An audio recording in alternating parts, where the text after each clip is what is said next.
우리는 늘 우리가 지켜준다고 말했습니다. 그러나 전차가 굉음을 내며 전진하는 순간 눈을 의심했습니다. 그것은 미국산이 아니었습니다. K2 우표, K9 자주포, KF-21 전투기, 이제 세계는 한국산 무기의 줄을 서고 있었습니다. 내가 믿어온 세계의 질서가 강철 같은 한국의 무기 앞에서 무너져 내리고 있었습니다. 잠깐 누르는데 1초도 걸리지 않는 좋아요와 구독 버튼을 눌러주시면 영상 제작에 아주 큰 힘이 됩니다. 그럼 오늘의 사연 시작합니다. 저는 잭슨 콜드웰입니다. 미국 버지니아주 알링턴에서 태어나 펜타곤 바로 옆에서 자랐습니다. 25년간 미 국방부 동부가 전략 분석관으로 일했고 특히 주한미군 예산과 전략을 담당했습니다. 2000년대에는 평택 캠프 험프리스 건설 프로젝트 검토위원회에 참여했고 수많은 한미 방위비 분담 협상에서 자문을 제공했습니다. 제 성격은 신중하고 데이터 중심적입니다. 제 철칙은 간단합니다. 팩트 없는 주장은 무의미하다. 이것이 제가 25년간 펜타곤에서 살아남을 수 있었던 비결이었습니다. 숫자와 자료에 집착하는 팩트맨, 그게 바로 저였습니다. 어린 시절부터 저는 숫자와 데이터에 매료되었습니다. 알링턴의 한 중산층 가정에서 자란 저는 아버지의 영향을 크게 받았습니다. 아버지 윌리엄 콜드웰은 베트남전에 참전했던 예비역 육군 대령이었습니다. 그는 전쟁에서 돌아온 후 펜타곤에서 군수 담당 장교로 일했습니다. 매일 아침 아버지가 펜타곤으로 출근하는 모습을 바라보며 저는 미국의 군사력과 전략적 사고에 대한 존경심을 키워갔습니다. 잭슨, 세계 평화는 미국의 강력한 리더십에 달려있다. 우리가 약해지면 세계는 혼란에 빠진다. 이것은 아버지가 자주 하시던 말씀이었습니다. 아버지는 베트남전에서의 경험을 바탕으로 강한 신념을 가지고 계셨습니다. 그에게 동맹은 늘 미국이 주도해야 하는 것이었고 미국은 세계의 경찰이자 보호자였습니다. 반면 어머니 캐서린 콜드웰은 다른 관점을 가지고 계셨습니다. 그녀는 베트남전 당시 군 병원에서 간호사로 근무했습니다. 현장에서 부상당한 군인들을 치료하면서 그녀는 전쟁의 실상과 현지인들의 고통을 가까이서 목격했습니다. 잭슨, 전쟁터에서 마지막을 감당하는 건 언제나 현지인들이야. 그들은 자신의 땅에서 싸우고 자신의 집을 지키려고 목숨을 걸지. 우리는 언젠가 돌아가지만 그들은 그곳에서 계속 살아가야 해. 이런 어머니의 말씀은 제 마음 한구석에 깊이 새겨졌습니다. 아버지의 강력한 미국 주도 세계관과 어머니의 인도주의적 관점 사이에서 저는 어린 시절부터 복잡한 세계 질서에 대한 이해를 형성해 나갔습니다. 고등학교 시절, 저는 수학과 역사에 특별한 재능을 보였습니다. 특히 데이터를 분석하고 패턴을 찾아내는 능력은 제 또래들보다 뛰어났습니다. 이런 재능은 조지타운 대학교 국제관계학과에 입학하면서 더욱 빛을 발했습니다. 대학에서 저는 동아시아 안보 문제에 관심을 갖기 시작했고 특히 한국과 일본을 중심으로 한 미국의 동맹 전략을 연구했습니다.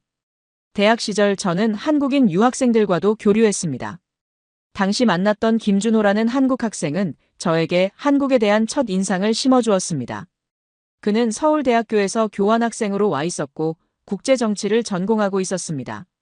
콜드웰, 너희 미국인들은 한국을 어떻게 생각하는지 알아?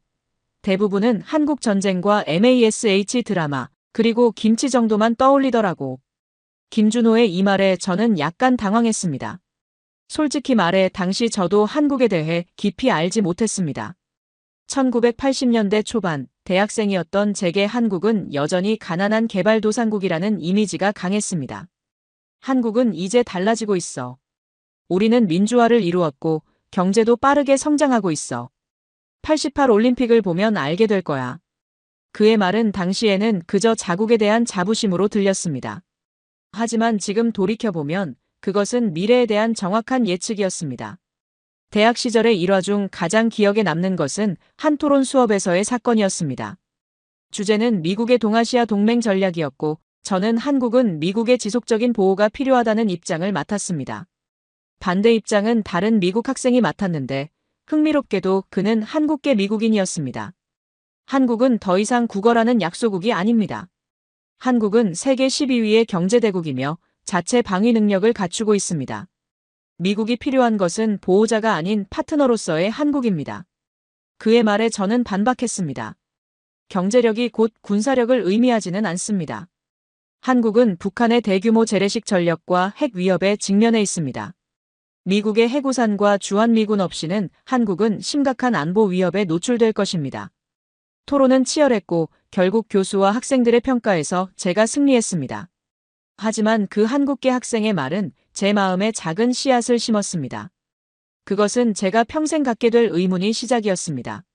과연 한국은 정말로 미국 없이는 살아남을 수 없는 나라인가? 대학 졸업 후 저는 펜타곤에서 일할 기회를 얻었습니다. 처음에는 단순한 정책 분석 보조로 시작했지만 점차 동북아시아 안보 문제의 전문가로 인정받기 시작했습니다. 특히 한반도 정세와 주한미군 주둔 비용 분석에서 두각을 나타냈습니다. 펜타곤에서의 첫 10년은 주로 냉전 종식 이후의 동북아 전략 재편에 집중했습니다. 소련의 붕괴와 함께 미국의 전략적 우선순위가 변화하는 시기였습니다. 그리고 이 시기에 저는 제 경력에서 가장 중요한 관점을 형성했습니다. 한국은 미국 없이는 단 72시간도 버티지 못한다. 이 문장은 제가 작성한 보고서에서 처음 등장했고 이후 많은 회의와 브리핑에서 반복되었습니다. 당시 우리의 분석은 북한의 대규모 재래식 전력과 한국의 취약한 방위체계를 고려한 것이었습니다. 미국의 해구산과 주한미군이 없다면 북한은 서울을 단시간에 점령할 수 있다는 것이 우리의 결론이었습니다. 이 분석은 1994년 북한 핵위기 당시 더욱 강화되었습니다. 북한의 핵개발 가능성은 한반도의 안보 환경을 완전히 바꿔놓을 수 있는 게임 체인저였습니다. 당시 우리는 여러 시나리오를 검토했고 모든 시나리오에서 미국의 역할은 절대적이었습니다. 1994년 북한 핵위기는 제 경력에서 중요한 전환점이었습니다. 당시 클린턴 행정부는 북한의 핵시설에 대한 군사적 타격을 심각하게 고려하고 있었습니다. 이 과정에서 저는 위기 대응 태스크포스에 배정되어 한반도 유사시 시나리오를 분석하는 업무를 맡았습니다. 우리의 분석 결과는 충격적이었습니다. 군사적 충돌 시 최소 30만 명의 사상자가 예상되었고 경제적 피해는 1조 달러를 넘을 것으로 추산되었습니다. 이 분석은 결국 클린턴 행정부가 외교적 해결책을 선택하는 데 영향을 미쳤습니다. 하지만 당시 저는 한 가지 중요한 사실을 간과했습니다. 바로 한국군의 능력과 한국 정부의 결정권이었습니다. 우리의 분석은 주로 미국의 시각에서 이루어졌고 한국을 단지 보호받아야 할 대상으로만 간주했습니다. 이런 인식은 제 경력 내내 지속되었고 후에 저는 이것이 얼마나 큰 오류였는지 깨닫게 됩니다. 2000년대 초반 저는 승진하여 주한미군 전략 및 예산 담당 선임 분석관이 되었습니다. 이 시기에 한미 간에는 주한미군 재배치와 평택기지 건설에 관한 협상이 진행되고 있었습니다. 저는 이 프로젝트의 검토위원회 일원으로 참여했습니다. 우리의 임무는 새로운 기지 건설 비용과 전략적 가치를 평가하는 것이었습니다. 당시 저는 서류상으로만 프로젝트를 검토했습니다. 건설 비용, 시설 규모, 전략적 위치 등 숫자와 데이터에만 집중했죠. 그리고 솔직히 말해 저는 한국 측이 얼마나 많은 비용을 부담하게 될지에 대해 깊이 생각하지 않았습니다. 당시 저는 새로운 기지 건설을 주로 미국의 전략적 이익 관점에서 평가했습니다. 평택은 서울보다 북한과의 거리가 멀어 더 안전했고 더 넓은 부지를 확보할 수 있었으며 해군과 공군 작전을 위한 접근성도 뛰어났습니다. 이런 전략적 이점을 강조하는 보고서를 작성했고 이는 최종 결정에 영향을 미쳤습니다. 그러나 저는 한국 측의 입장을 고려하지 않았습니다. 한국 정부가 왜 이렇게 큰 비용을 부담하려 하는지, 그들에게 어떤 전략적 이익이 있는지에 대해 깊이 생각하지 않았습니다. 이것은 제가 한국을 여전히 미국의 의존적인 나라로 보고 있었기 때문입니다. 한편 이 시기에 저는 결혼을 하고 두 아이의 아버지가 되었습니다. 제 아내 줄리아는 CIA의 분석관이었고 우리는 직업적 공통점이 많았습니다. 둘 다 데이터와 분석을 중시하는 성향이었죠. 우리의 대화는 종종 세계 정세와 안보 문제로 이어졌고 아이들이 자라면서 그들도 자연스럽게 이런 주제에 관심을 갖게 되었습니다. 제 딸 에밀리는 특히 예리한 질문을 자주 했습니다. 그녀가 고등학생이 되었을 때 한 번은 제게 물었습니다. 아빠, 왜 미국은 전 세계의 군대를 주둔시키고 있어요? 그건 제국주의적이지 않나요? 이런 질문은 저를 불편하게 했습니다. 제가 평생 믿어온 가치에 의문을 제기하는 것이었으니까요. 하지만 저는 최대한 객관적으로 대답하려 했습니다. 에밀리, 미국의 해외 주둔은 제국주의가 아니라 전략적 필요성에 기반한 것이야. 우리는 동맹국들을 보호하고 국제 질서를 유지하는 역할을 하고 있어. 한국만 해도 우리 군대가 없다면 북한의 위협으로부터 스스로를 지키기 어려울 거야. 에밀리는 고개를 끄덕였지만 완전히 납득한 것 같지는 않았습니다. 그녀의 질문은 제 마음 한구석에 계속 남아 있었습니다. 제 아들 제이슨도 비슷한 의문을 가졌습니다. 그는 대학에서 국제경제학을 전공하고 있었고 글로벌 무역과 경제관계에 관심이 많았습니다. 아빠, 우리가 한국을 보호한다고 하지만 실제로는 상호 이익관계 아닌가요? 한국은 미국의 중요한 무역 파트너이고 미국 기업들에게 중요한 시장이잖아요. 그의 말은 제가 생각해보지 않았던 관점이었습니다. 저는 항상 안보 측면에서만 한미 관계를 바라보았고 경제적 상호 의존성은 고려하지 않았습니다. 이것은 제 분석의 또 다른 맹점이었습니다. 2010년대에 들어서며 저는 미국과 동맹국 간의 방위비 분담 문제를 집중적으로 다루게 되었습니다. 특히 한국, 일본, 나토 회원국들과의 협상에서 미국 측 자문으로 참여했습니다.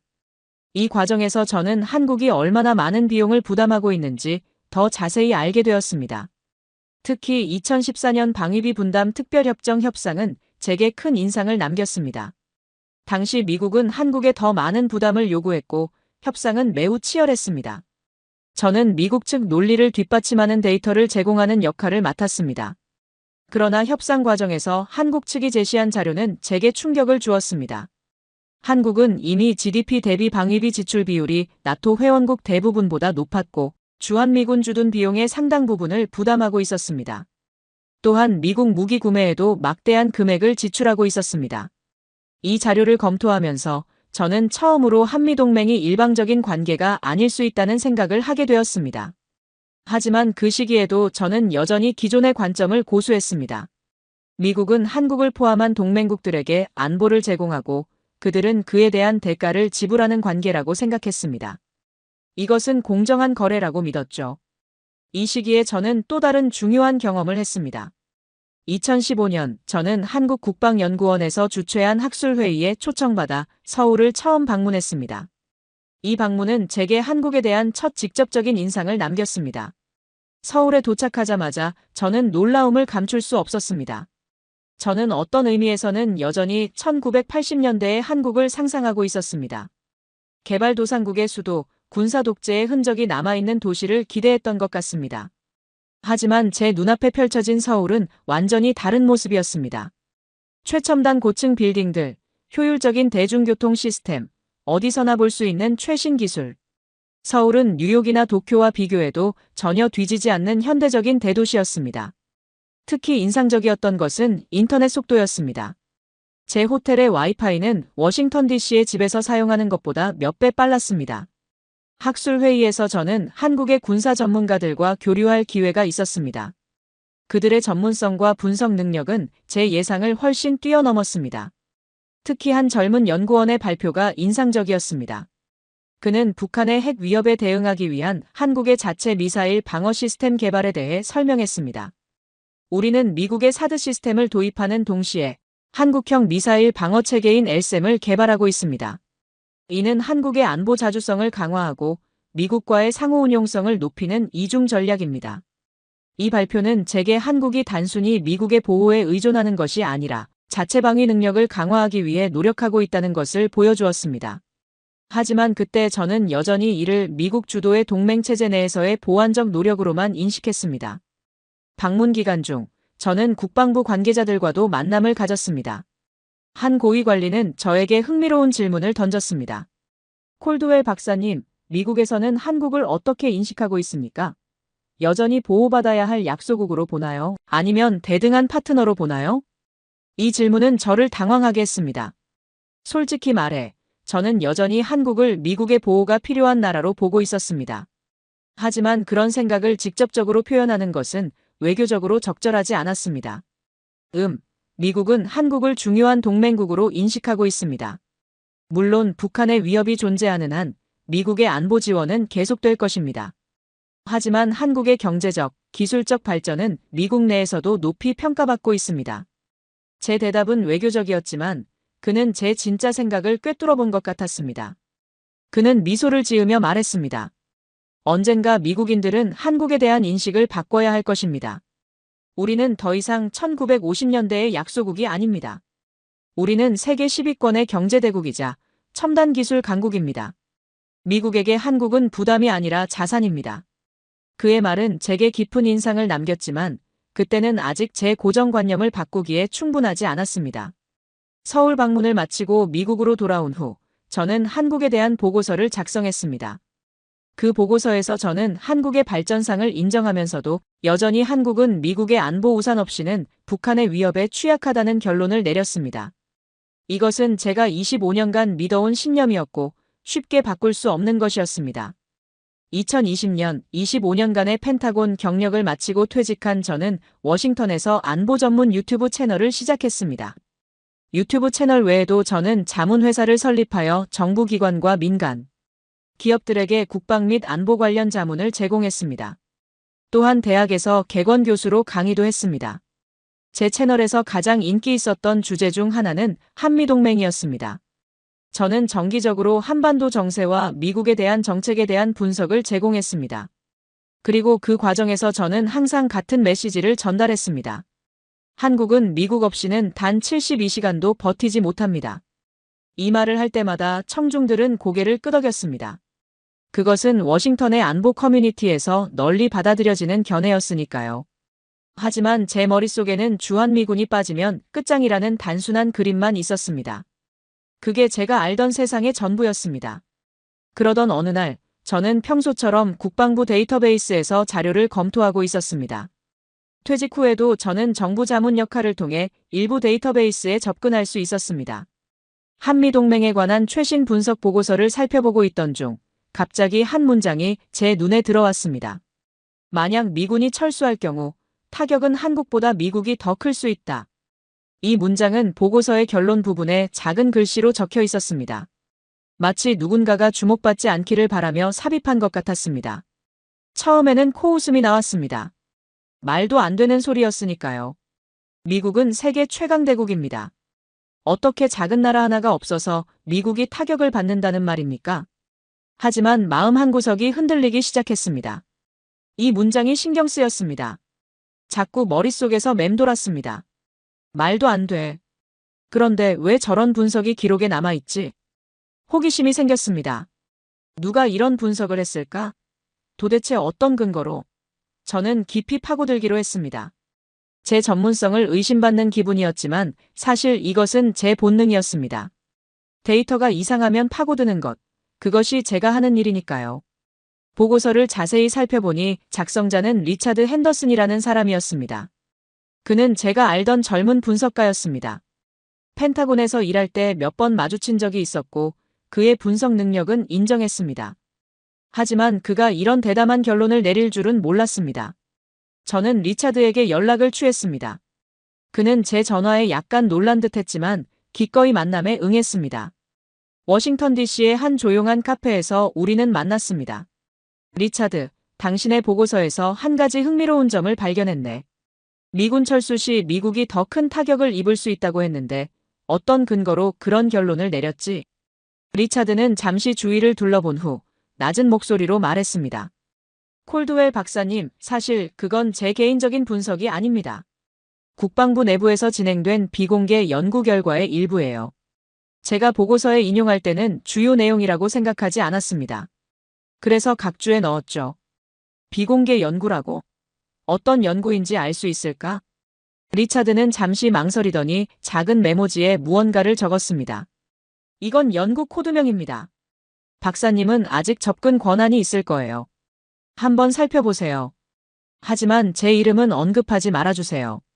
저는 메모지를 받아 주머니에 넣었습니다. 그날 밤 저는 리차드가 준 코드명으로 데이터베이스를 검색했습니다. 그리고 충격적인 연구 보고서를 발견했습니다. 그 보고서의 제목은 동북아시아 군사주둔의 경제적 효과 분석이었습니다. 언뜻 보기에는 평범한 경제 분석 같았지만 내용은 결코 평범하지 않았습니다. 보고서는 주한미군 철수가 미국 경제와 안보에 미칠 영향을 다각도로 분석하고 있었습니다. 가장 충격적인 부분은 경제적 영향에 관한 내용이었습니다. 보고서에 따르면 주한미군 철수는 미국 방산, 기업들에게 연간 약 47억 달러의 손실을 가져올 수 있다고 했습니다. 한국은 미국 무기의 주요 구매국일 뿐만 아니라 미국 무기 체계의 중요한 부품 공급자이기도 했습니다. 그 중에서도 한국 방산 기업인 한화가 미국 방산업체 레이시온에 공급하는 미사일 부품에 대한 분석이 눈에 띄었습니다. 한화는 패트리어트 미사일 시스템의 핵심 부품을 생산하고 있었고, 이는 대체하기 어려운 것이었습니다. 만약 한미 관계가 악화되어 이 공급망이 중단된다면 미국의 미사일 방어 체계에 심각한 차질이 생길 수 있다는 분석이었습니다. 또한 보고서는 한국이 담당하는 주한미군 주둔 비용을 상세히 분석했습니다. 놀랍게도 한국은 다른 어떤 동맹국보다 더 많은 비용을 부담하고 있었습니다. 특히 평택기지 건설 비용의 대부분을 한국이 부담했다는 사실이 강조되어 있었습니다. 구체적으로 평택기지 건설에 투입된 총 비용은 약 107억 달러였고 그중 93%인 99.5억 달러를 한국이 부담했습니다. 이는 미국이 전 세계 어떤 해외기지 건설에서도 경험하지 못한 수준의 비용 분담이었습니다. 보고서의 마지막 부분은 더욱 충격적이었습니다. 그것은 한국의 독자적 방위 산업 발전에 관한 내용이었습니다.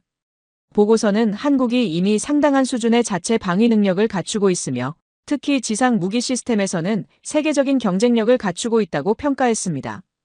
K9 자주포는 성능 면에서 미국의 M109를 능가하는 부분이 있었고 K2 전차는 여러 측면에서 미국의 M1 에이브람스와 대등하거나 일부 영역에서는 우수했습니다.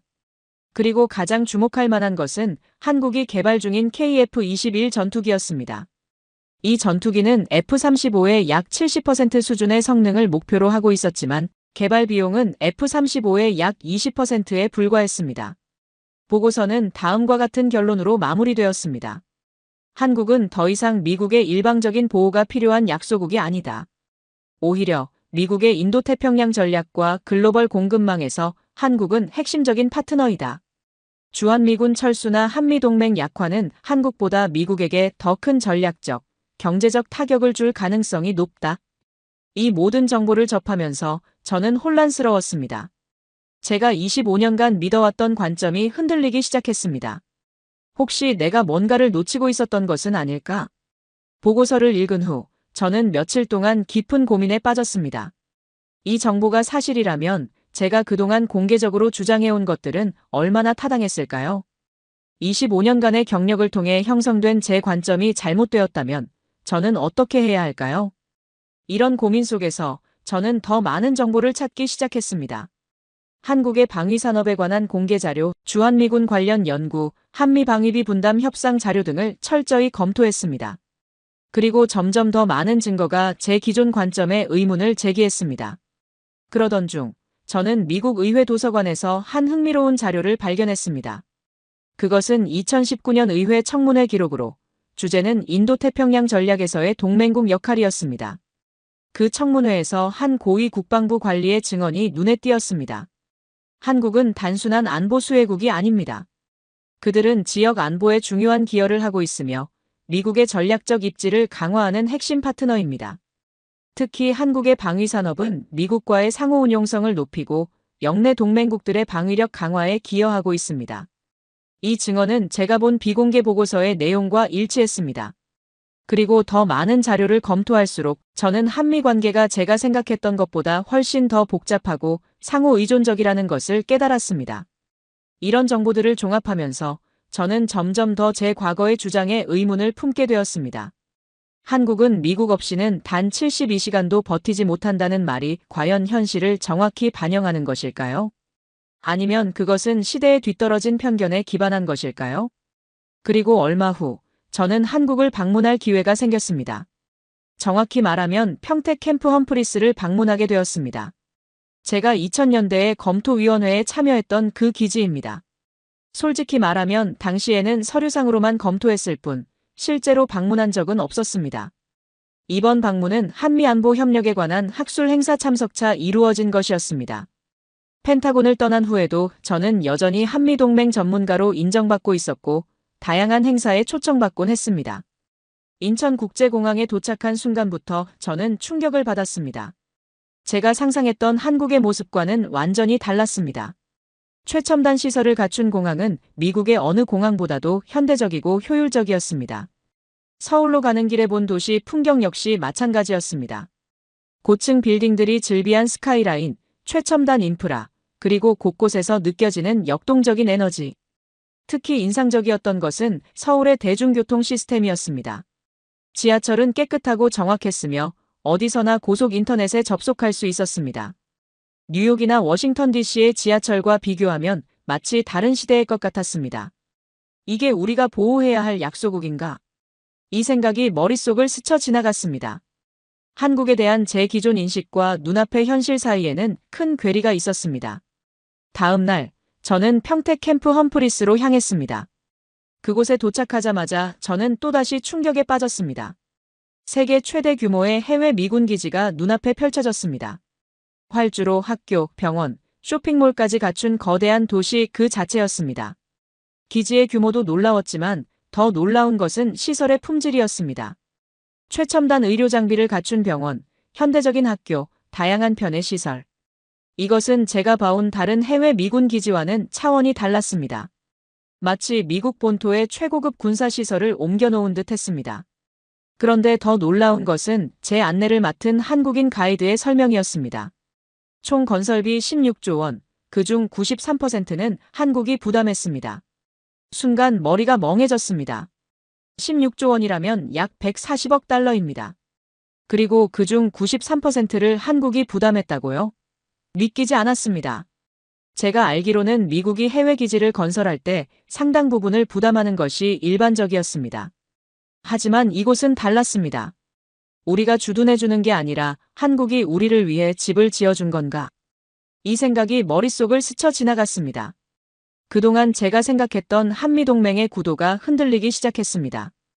혹시 내가 뭔가를 놓치고 있는 것일까? 제 안내를 맡은 가이드는 사실 단순한 가이드가 아니었습니다. 그는 김준호라는 이름의 한국 국방부 관계자였습니다. 제가 2000년대 초반 대학 시절에 만났던 그 김준호였습니다. 그는 지금 국방부에서 중요한 위치에 있었고 한미 협력 사업을 담당하고 있었습니다. 콜드웰 박사님, 오랜만이네요. 기억하시나요? 조지타운에서 만났었죠. 저는 놀라움을 감추지 못했습니다. 김준호? 정말 놀랍군요. 당신이 그 김준호였다니. 네, 저입니다. 당시 제가 말했던 것 기억나세요? 한국이 달라질 거라고. 그때는 믿지 않으셨죠. 그의 말에 저는 쑥스러움을 느꼈습니다. 사실 그때 저는 그의 말을 그저 애국심의 발로로만 생각했었습니다. 이 기지를 돌아보세요. 이것은 단순한 군사시설이 아닙니다. 이것은 한미동맹의 상징이자 한국의 국방 의지를 보여주는 증거입니다. 김준호의 설명은 계속되었습니다. 우리는 기지 내 주요 시설들을 둘러보았습니다. 최첨단 장비를 갖춘 의료시설, 미국보다 더 빠른 인터넷 속도를 자랑하는 통신 시스템, 그리고 완벽한 보안 시스템까지. 모든 것이 최상의 조건으로 갖춰져 있었습니다. 우리가 이 기지의 93%의 비용을 부담한 것은 단순히 돈 문제가 아닙니다. 한국이 자국 방위에 얼마나 진지한지를 보여주는 것이죠. 그리고 우리는 이것을 넘어서고 있습니다. 그의 말에 저는 궁금증이 생겼습니다. 넘어서고 있다니요? 무슨 의미입니까? 우리는 이제 단순히 방어만 하는 나라가 아닙니다. 우리는 세계적인 방산 강국으로 성장하고 있어요. K9 자주포는 이미 세계 시장을 석권하고 있고 K2 전차와 KF-21도 곧 그 뒤를 이을 겁니다. 그의 자신감 넘치는 태도는 인상적이었습니다. 하지만 저는 여전히 의구심이 있었습니다. 한국의 방산 기술이 발전한 것은 사실이지만 결국 미국의 기술과 지원이 있었기에 가능한 것 아닙니까? 김준호는 미소를 지었습니다. 초기에는 그랬습니다. 하지만 이제는 다릅니다. 예를 들어 K9 자주포는 완전히 한국의 기술로 개발되었고 이제는 미국조차 관심을 보이고 있습니다. 실제로 미군이 테스트한 결과 일부 성능에서는 미국의 M109를 능가한다는 평가도 있었죠. 이 말에 저는 깜짝 놀랐습니다. 미군이 한국산 무기를 테스트했다는 사실도 몰랐고 그것이 미국 무기보다 나을 수 있다는 평가는 더욱 충격적이었습니다. 그런 테스트 결과가 있었나요? 저는 들어본 적이 없는데요. 모든 정보가 공개되는 것은 아니잖아요, 박사님. 특히 자국 무기가 타국 무기보다 성능이 떨어진다는 내용이라면 더욱 그렇겠죠. 그의 말에 일리가 있었습니다. 저는 국방부에서 일하면서 이런 종류의 정보가 어떻게 관리되는지 잘 알고 있었습니다. 불리한 정보는 종종 기밀로 분류되거나 아예 보고서에서 삭제되기도 합니다. 기지 투어를 마친 후 김준호는 저를 특별한 장소로 안내했습니다. 그곳은 기지 내에 있는 한미연합사령부였습니다. 이곳에서 한국군과 미군은 함께 작전을 계획하고 훈련합니다. 사령부 내부에 들어서자 저는 또 다른 놀라운 광경을 목격했습니다. 한국군 장교들과 미군 장교들이 나란히 앉아 작업하고 있었고 그들 사이에는 어떤 위계 질서도 느껴지지 않았습니다. 이것은 진정한 협력의 모습이었습니다. 김준호는 이렇게 설명했습니다. 여기서는 한국군과 미군이 완전히 대등한 파트너로 일합니다. 과거에는 미군이 주도하고 한국군이 따르는 구조였지만 이제는 다릅니다. 우리는 함께 계획을 세우고 함께 결정을 내립니다. 그날 저녁 저는 한국 국방부가 주최한 만찬에 참석했습니다. 그곳에서 저는 여러 한국 장성들과 방산업체 임원들을 만났습니다. 그들과의 대화는 저에게 또 다른 충격을 주었습니다. 한국 장성 중 한 명인 박대위 장군은 제게 말했습니다. 콜드웰 박사님, 미국은 여전히 우리의 중요한 동맹국입니다. 하지만 우리는 이제 자체 방위 능력을 상당 부분 갖추었습니다. 북한의 위협에 대응할 수 있는 독자적인 전략과 무기 체계를 개발했죠. 그의 말에 저는 약간 불편함을 느꼈습니다. 마치 미국의 역할이 축소되고 있다는 느낌이었습니다. 하지만 그의 다음 말은 더욱 충격적이었습니다. 사실 우리는 이제 미국과 함께 세계 안보에 기여하고 있습니다. 우리 군은 다양한 국제 평화 유지 활동에 참여하고 있고 우리의 방산 기술은 미국의 동맹국들을 강화하는 데 도움을 주고 있습니다. 이것은 제가 생각했던 한국의 모습과는 완전히 달랐습니다. 미국의 보호를 받는 나라가 아니라 세계 안보에 기여하는 파트너라니요. 만찬이 끝난 후 한 방산업체의 임원인 정승현 부사장이 저를 사적인 대화로 초대했습니다. 그는 제게 흥미로운 이야기를 들려주었습니다. 콜드웰 박사님, 최근 우리 회사는 폴란드와 대규모 방산 계약을 체결했습니다. K9 자주포, K2 전차, FA-50 경공격기 등 총 180억 달러 규모의 계약이죠.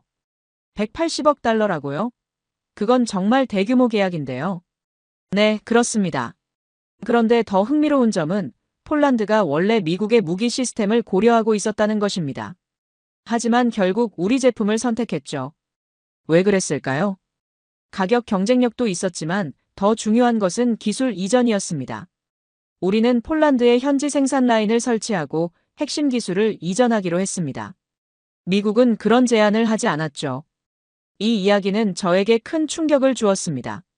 미국의 오랜 나토 동맹국이 미국 대신 한국의 무기를 선택했다는 것은 놀라운 변화였습니다. 그리고 그 이유가 단순히 가격 때문이 아니라 한국의 기술 이전 정책 때문이라는 것은 더욱 충격적이었습니다. 정승현 부사장은 계속해서 설명했습니다. 우리의 비즈니스 모델은 미국과 다릅니다. 미국은 무기를 판매하고 유지보수 서비스를 제공하는 데 중점을 둡니다. 하지만 우리는 파트너십을 중시합니다. 우리는 구매국과 함께 성장하기를 원합니다. 그래서 기술 이전과 현지 생산을 적극적으로 추진합니다. 그런 접근법이 장기적으로 한국의 이익이 될까요? 결국 경쟁자를 만드는 것 아닌가요? 단기적으로는 리스크가 있을 수 있습니다. 하지만 장기적으로는 이것이 우리의 경쟁력이 됩니다. 우리는 구매국과 신뢰관계를 구축하고 지속적인 협력의 기반을 마련합니다. 이는 단순한 무기 판매를 넘어 포괄적인 방산 생태계를 구축하는 것입니다. 그의 설명은 제게 새로운 시각을 제공했습니다. 한국의 방산 전략은 단순히 무기를 팔아 이익을 얻는 것이 아니라 글로벌 파트너십을 구축하는 것이었습니다. 이것은 미국의 전통적인 접근법과는 다른 것이었고 어쩌면 미래 지향적인 모델일 수도 있었습니다. 방문 일정을 마치고 미국으로 돌아온 저는 제 집무실에 틀어박혔습니다. 무언가 답을 찾고 싶었습니다. 그동안 제가 한국에 대해 가졌던 인식이 얼마나 왜곡되어 있었는지 깨달았습니다. 저는 더 많은 정보를 찾아보기 시작했습니다. 그때 문득 아버지의 군일지가 생각났습니다. 아버지는 베트남전에 참전하셨고 그 경험을 상세히 기록으로 남기셨습니다. 저는 서랍에서 그 일지를 꺼내 펼쳤습니다. 아버지의 글 중에 눈에 들어오는 문장이 있었습니다. 동맹은 늘 미국이 주도한다. 이것은 아버지가 항상 믿어왔던 신념이었습니다. 그리고 저 역시 그렇게 배워왔습니다. 하지만 곧 어머니의 말씀이 떠올랐습니다. 전쟁터에서 마지막을 감당하는 건 언제나 현지인들이야. 어머니는 전쟁의 실상을 가까이서 지켜보셨습니다. 부상당한 군인들을 치료하면서 전쟁의 고통을 현지인들이 얼마나 많이 감내하는지 보셨던 겁니다. 이 두 관점 사이에서 저는 갈등하기 시작했습니다. 과거의 기억과 한국에서 본 풍경이 겹치며 깊은 혼란에 빠졌습니다. 아버지와 어머니의 상반된 관점은 제 내면에서 계속 충돌했습니다. 아버지처럼 저도 미국의 리더십을 굳게 믿어왔습니다. 하지만 어머니의 인도주의적 관점도 무시할 수 없었습니다. 특히 한국에서 본 것들은 어머니의 말이 더 와닿게 했습니다. 저는 아버지의 일지를 더 깊이 읽어보았습니다. 그리고 흥미로운 부분을 발견했습니다. 베트남전 후반부에 아버지의 생각에도 변화가 있었던 것 같았습니다. 오늘 현지 부대와 합동작전을 수행했다. 그들의 용기와 헌신에 감동받았다. 그들은 단순히 우리의 지원을 받는 존재가 아니라 함께 싸우는 전우다. 이 문장은 제게 큰 울림을 주었습니다. 아버지도 실제 경험을 통해 관점의 변화를 겪었던 것 같았습니다. 그리고 저 역시 한국에서의 경험을 통해 비슷한 변화를 겪고 있었습니다. 그러던 중 저는 한국의 방위산업에 관한 데이터를 검토하기 시작했습니다. 호기심이 생겼거든요. 과연 한국은 자체 방위력을 어느 정도 갖추고 있을까? 그리고 놀라운 사실들을 발견하게 되었습니다. 데이터를 분석하던 중 낯선 이름들이 쏟아져 나왔습니다. K9 자주포. 자체 개발한 이 무기는 세계 시장 점유율 1위를 차지하고 있었습니다. 이미 폴란드, 터키, 호주, 인도 등 수많은 국가들이 도입했거나 도입을 검토 중이었습니다. 저는 K9 자주포의 성능 데이터를 자세히 살펴보았습니다. 그것은 정말 인상적이었습니다. 사거리, 발사 속도, 기동성 등 모든 면에서 세계 최고 수준이었습니다. 특히 자동화된 화력 통제 시스템은 미국의 M109보다 우수한 것으로 평가되고 있었습니다. K2 전차. 유럽 최강으로 불리는 독일의 레오파르트와 경쟁할 수 있는 성능을 갖춘 전차였습니다. 특히 그 기동성과 화력은 세계 최고 수준이었습니다. K2 전차의 특징 중 가장 눈에 띄는 것은 그 첨단 기술이었습니다. 능동 방어 시스템, 자동 표적 추적 장치, 그리고 전자기 방호 시스템까지. 이런 기술들은 미국의 M1 에이브람스 전차에도 완전히 적용되지 않은 것들이었습니다. KF-21. 한국이 자체 개발 중인 차세대 전투기로 미국조차도 주시하고 있는 프로젝트였습니다. 스텔스 성능을 갖추고 있으며 개발 비용은 미국의 F-35의 일부에 불과했습니다. 특히 KF-21의 개발 과정은 매우 인상적이었습니다. 한국은 불과 10년 만에 초음속 전투기 개발 능력을 확보했습니다. 이것은 항공산업 역사상 유례없는 속도였습니다. 그리고 그 비용은 F-35 개발 비용의 약 20%에 불과했습니다. 그리고 더 놀라운 사실은 동유럽, 중동, 아시아 국가들이 앞다투어 한국 무기를 도입하고 있다는 소식이었습니다. 미국산 무기가 아닌 한국산 무기를요. 특히 폴란드는 최근 대규모 한국 무기 도입을 결정했습니다. 미국의 오랜 동맹국이 미국산이 아닌 한국산 무기를 선택한 것입니다. 폴란드의 선택은 단순한 무기 구매가 아니었습니다. 그것은 전략적 선택이었습니다. 폴란드는 러시아의 위협에 직면해 있었고 빠르게 방위력을 강화해야 했습니다. 미국은 무기를 제공할 수 있었지만 기다려야 했습니다. 반면 한국은 빠른 납품과 기술 이전을 약속했습니다. 이것이 폴란드가 한국을 선택한 이유였습니다. 또한 인도네시아, 말레이시아, 필리핀 등 동남아시아 국가들도 한국 무기를 적극적으로 도입하고 있었습니다. 이들 국가는 중국의 팽창에 맞서 방위력을 강화하고 있었고 한국 무기는 그들에게 이상적인 선택이었습니다. 가격 경쟁력, 높은 성능, 그리고 무엇보다 정치적 부담이 적다는 장점이 있었습니다. 한국 방산 제품의 세계적 성공은 단순한 우연이 아니었습니다. 그것은 수십 년에 걸친 전략적 투자와 기술 개발의 결실이었습니다.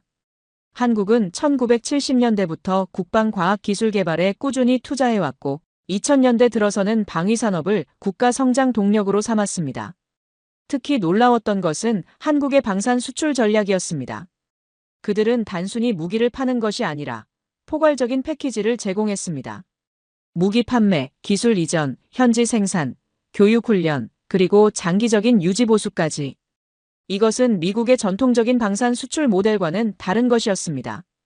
더욱이 한국은 구매국의 특수한 요구에 맞춰 무기 체계를 수정하는 유연성을 보여주었습니다.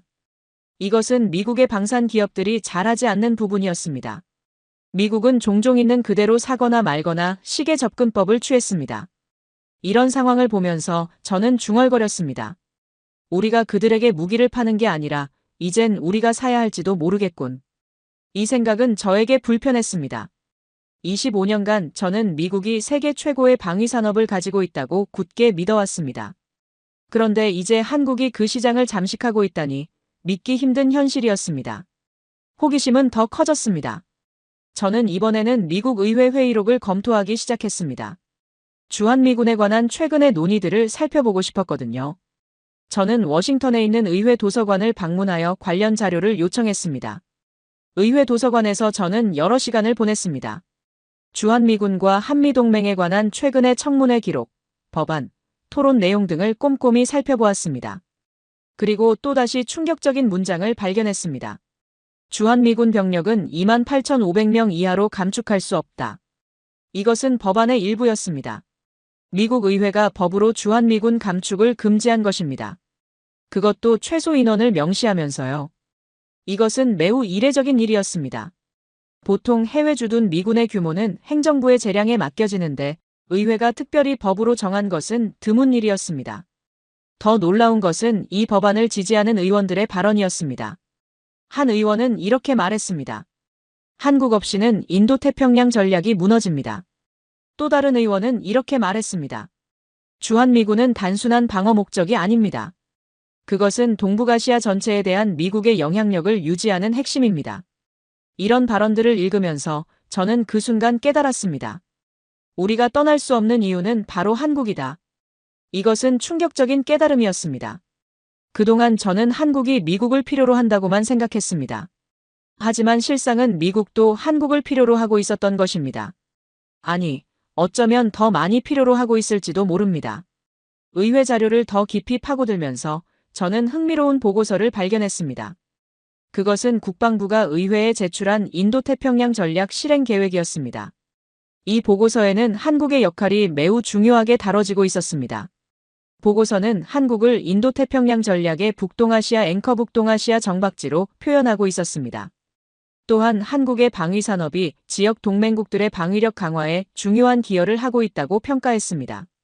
특히 인상적이었던 것은 한국의 경제적 중요성에 대한 언급이었습니다. 보고서는 한국이 핵심 산업 분야에서 미국의 중요한 파트너라고 강조했습니다.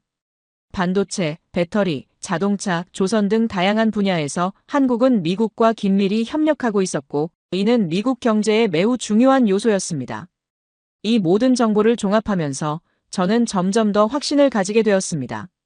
한미동맹은 더 이상 일방적인 관계가 아니었습니다. 그것은 상호 의존적인 파트너십이었고, 어쩌면 미국이 더 많이 의존하고 있을지도 모른다는 생각이 들었습니다. 이러한 깨달음 후 저는 한 방송 프로그램에 초대받았습니다.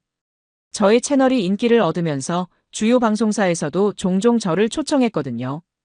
그날의 주제는 한미동맹의 미래였습니다. 방송국으로 향하는 길에 저는 많은 생각을 했습니다. 그동안 제가 공개적으로 해온 발언들이 한국의 실상을 제대로 반영하지 못했다는 사실이 마음에 걸렸습니다. 저는 항상 데이터와 팩트를 중시하는 사람이었는데 한국에 대해서는 오래된 편견에 기반한 판단을 해왔던 것 같았습니다. 스튜디오에 도착하자 생방송이 시작되기 전 메이크업을 받으며 저는 계속 고민했습니다. 과연 오늘 무슨 말을 해야 할까? 제 오랜 견해를 고수해야 할까? 아니면 새로운 인식을 솔직히 인정해야 할까? 방송이 시작되고 사회자 마이클 톰슨이 저를 소개했습니다. 오늘 우리와 함께하는 분은 잭슨 콜드웰 박사입니다. 그는 25년간 펜타곤에서 동북아 안보 전략을 담당했으며 현재는 미국의 저명한 안보 전문가로 활동하고 계십니다. 콜드웰 박사님 환영합니다. 초대해 주셔서 감사합니다, 마이클. 박사님은 그동안 한미동맹에 대해 많은 분석을 해오셨습니다. 특히 한국은 미국 없이는 단 72시간도 버티지 못한다는 발언으로 유명하시죠. 이 견해를 여전히 유지하고 계신가요? 이 질문에 저는 잠시 침묵했습니다. 카메라가 저를 비추고 모든 시선이 저에게 쏠렸습니다. 저는 깊이 숨을 들이마셨습니다. 이것은 중요한 순간이었습니다. 제 전문가로서의 신뢰성이 걸린 문제였습니다. 하지만 더 중요한 것은 진실이었습니다. 사실, 마이클, 제 견해는 최근에 많이 변화했습니다. 스튜디오는 순간 조용해졌습니다. 사회자의 표정에서 놀라움이 역력했습니다. 정말입니까? 어떤 점에서 변화가 있으셨나요? 저는 최근 한국을 방문하고 많은 데이터를 검토한 후 한미동맹에 대한 제 인식이 상당히 왜곡되어 있었다는 것을 깨달았습니다. 특히 한국의 자체 방위 능력과 방산, 기술 수준이 제가 알고 있던 것보다 훨씬 높다는 사실을 알게 되었습니다. 구체적으로 어떤 점이 인상적이셨나요? 첫째, 한국의 방위 산업이 이미 세계적인 경쟁력을 갖추고 있다는 점입니다. K9 자주포, K2 전차, KF-21, 전투기 등 한국이 독자 개발한 무기 체계들은 세계 시장에서 큰 성공을 거두고 있습니다. 특히 폴란드, 터키, 호주 등이 미국산이 아닌 한국산 무기를 선택했다는 사실은 매우 의미심장합니다. 둘째, 한국이 주한미군 주둔에 얼마나 많은 비용을 부담하고 있는지 알게 되었습니다. 평택 캠프 험프리스 건설 비용의 93%를 한국이 부담했다는 사실은 저에게 큰 충격이었습니다. 마지막으로 가장 중요한 점은 한미동맹이 더 이상 일방적인 관계가 아니라는 것입니다. 그것은 상호 의존적인 파트너십입니다. 사실, 미국도 한국을 필요로 하고 있습니다. 한국은 인도태평양 전략의 핵심이며 미국의 글로벌 공급망과 방위산업의 중요한 파트너입니다. 사회자는 잠시 말을 잇지 못했습니다. 제 발언은 분명 그가 예상한 것과는 달랐을 것입니다. 그렇다면 콜드웰 박사님, 여전히 한국은 미국의 의존적인 동맹입니까? 이 질문에 저는 한참을 침묵했습니다. 그리고 마침내 입을 열었습니다. 저는 더 이상 한국을 약한 동맹이라 부르지 않겠습니다. 그들은 이미 우리와 어깨를 나란히 하고 있습니다. 스튜디오는 순간 정적에 휩싸였습니다. 미국의 저명한 안보 전문가가 이런 말을 한다는 것은 파격적이었습니다. 하지만 저는 데이터를 바탕으로 말했습니다. 그것이 제가 하는 일이었고 제가 발견한 진실이었습니다. 방송이 끝난 후 많은 전화와 이메일이 쏟아졌습니다. 일부는 저를 비판했지만 많은 사람들이 저의 솔직함을 높이 평가했습니다. 특히 젊은 분석가들과 연구자들은 저의 새로운 관점에 공감을 표했습니다. 하지만 모든 반응이 긍정적인 것은 아니었습니다. 제 오랜 동료 중 일부, 특히 제 전 상관이었던 윌리엄 프레스턴 장군은 공개적으로 저를 비난했습니다. 콜드웰은 미국의 이익을 훼손하고 있다. 그의 발언은 우리의 동맹 협상력을 약화시킨다. 이런 비판은 저를 상처 입혔지만 저는 제가 발견한 진실을 말해야 한다고 느꼈습니다. 그것이 제 원칙이었고 제가 평생 추구해온 가치였습니다. 방송 이후 저는 한국의 여러 기관으로부터 초청을 받았습니다. 한국국방연구원, 서울대학교, 그리고 여러 방산업체들이 저를 강연자로 초빙했습니다. 그들은 제가 미국 내에서 한국의 가치를 인정하는 목소리를 내주기를 원했습니다. 그로부터 몇 주 후, 저는 한국을 다시 방문할 기회가 생겼습니다. 이번에는 서울대학교에서 열리는 국제안보학술대회에 연사로 초청받았습니다. 서울에 도착하자 저는 이전과는 다른 시선으로 이 도시를 바라보았습니다. 빌딩 숲 사이로 눈부시게 빛나는 한국의 도시 풍경을 보면서 저는 생각했습니다. 한때 저는 한국이 미국 없이는 버티지 못한다고 말했습니다. 그러나 이제 알겠습니다. 오히려 우리가 한국 없이는 버틸 수 없다는 것을요. 학술대회에서 저는 제 새로운 관점을 상세히 발표했습니다. 한미동맹의 변화, 한국 방위산업의 성장, 그리고 향후 협력 방향에 대한 제 생각을 공유했습니다. 발표가 끝난 후 많은 질문과 토론이 이어졌습니다. 특히 인상적이었던 것은 한 젊은 한국 학생의 질문이었습니다. 콜드웰 박사님, 미국과 한국이 진정한 대등한 파트너가 되기 위해서는 어떤 변화가 필요하다고 생각하십니까? 이 질문은 매우 통찰력 있었습니다. 저는 잠시 생각한 후 답했습니다. 가장 중요한 것은 인식의 변화입니다. 양국 모두 서로를 필요로 하는 동등한 파트너라는 인식이 필요합니다. 미국은 한국을 더 이상 보호해야 할 약소국으로 보지 말아야 하고, 한국은 미국과의 관계에서 더 자신감을 가져야 합니다. 그리고 이런 인식 변화는 정책의 변화로 이어져야 합니다. 방위비 분담, 무기 개발, 전략 협의 등 모든 분야에서 진정한 파트너십이 실현되어야 합니다. 학생은 만족스러운 표정으로 고개를 끄덕였습니다. 학술 대회 이후 저는 한국의 방산시설과 첨단기술단지를 방문할 기회를 얻었습니다. 먼저 대전에 위치한 국방과학연구소를 방문했습니다. 이곳은 한국의 국방기술 개발의 중심지였습니다. 연구소 내부를 둘러보면서 저는 한국의 기술력에 다시 한번 감동했습니다. 그들은 단순히 무기를 생산하는 것을 넘어 최첨단 기술을 개발하고 있었습니다. 인공지능, 로봇공학, 사이버 보안 등 다양한 분야에서 혁신적인 연구가 진행되고 있었습니다. 연구소의 한 책임자인 박태준 박사는 저에게 한국의 국방기술 개발 역사를 설명해 주었습니다. 1970년대만 해도 우리는 미국의 기술에 전적으로 의존했습니다. M16 소총의 라이센스 생산이 우리의 첫걸음이었죠. 하지만 지난 50년간 우리는 꾸준히 자체 기술을 개발해왔습니다. 이제 우리는 세계 최고 수준의 무기 체계를 독자적으로 개발할 수 있게 되었습니다. 그 과정에서 가장 어려웠던 점은 무엇이었습니까? 기술적 난관도 많았지만 더 큰 도전은 심리적인 것이었습니다. 우리가 과연 할 수 있을까라는 의문이었죠. 오랫동안 우리는 선진국의 기술을 따라가는 것만으로도 벅찼습니다. 하지만 점차 자신감을 갖게 되었고, 이제는 일부 분야에서 선도적인 위치에 있습니다. 그의 말은 깊은 인상을 남겼습니다. 한국의 발전은 단순한 기술적 성취를 넘어 국가적 자신감의 성장을 의미했습니다. 다음으로 저는 창원에 위치한 방산업체를 방문했습니다. 이곳에서는 K9 자주포와 K2 전차가 생산되고 있었습니다.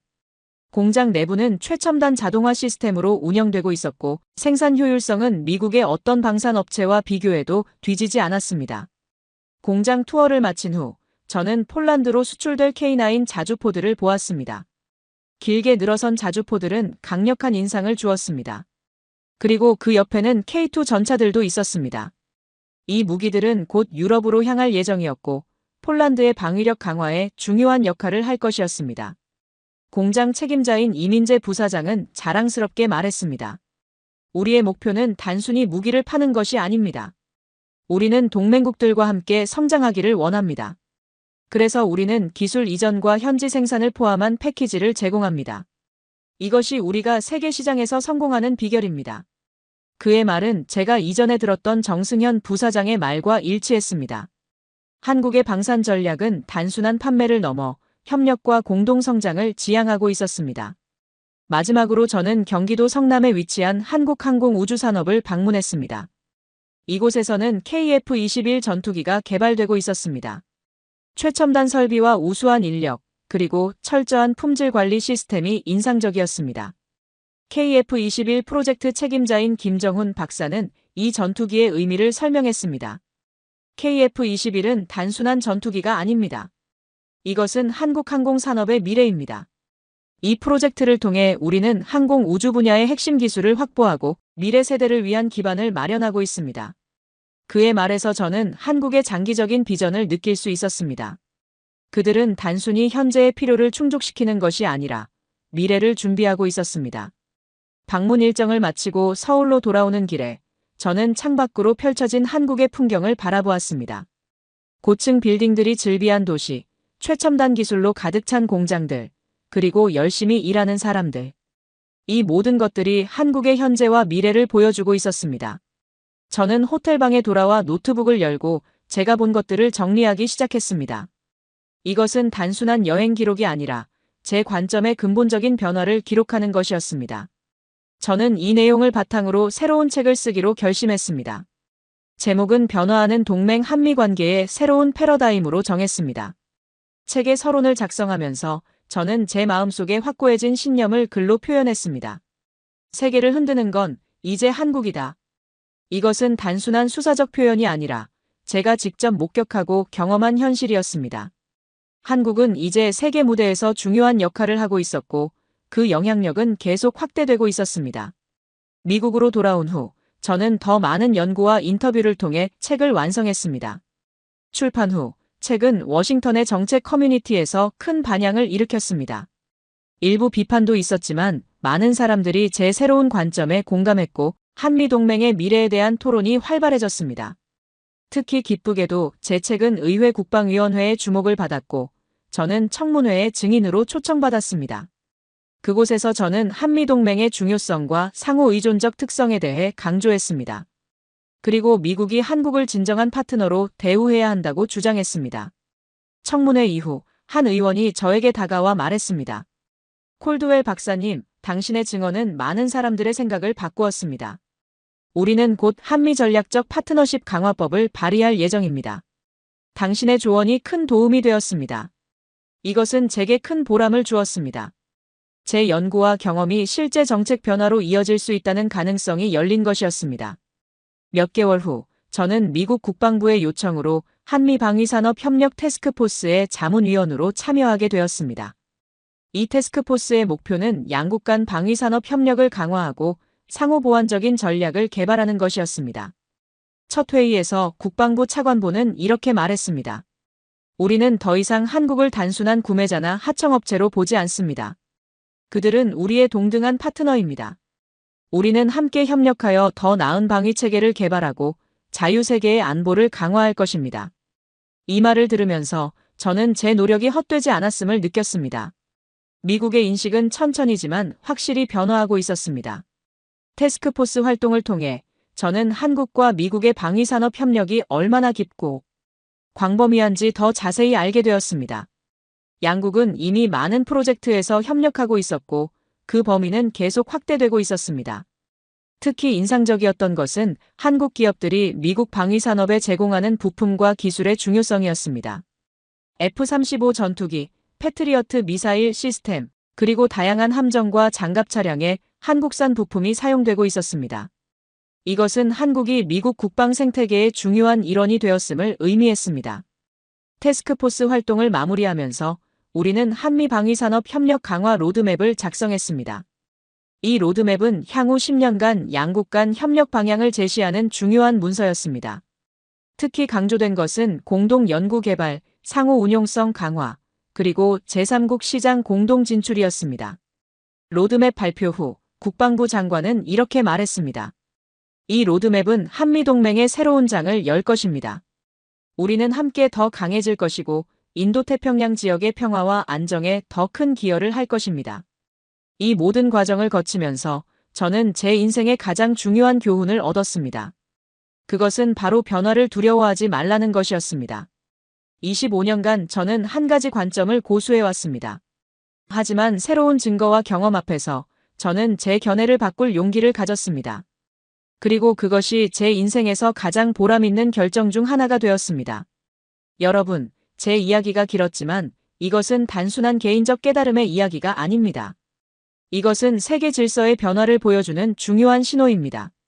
한국이라는 나라가 어떻게 강대국들 사이에서 자신만의 위치를 확립해 나가고 있는지를 보여주는 사례죠.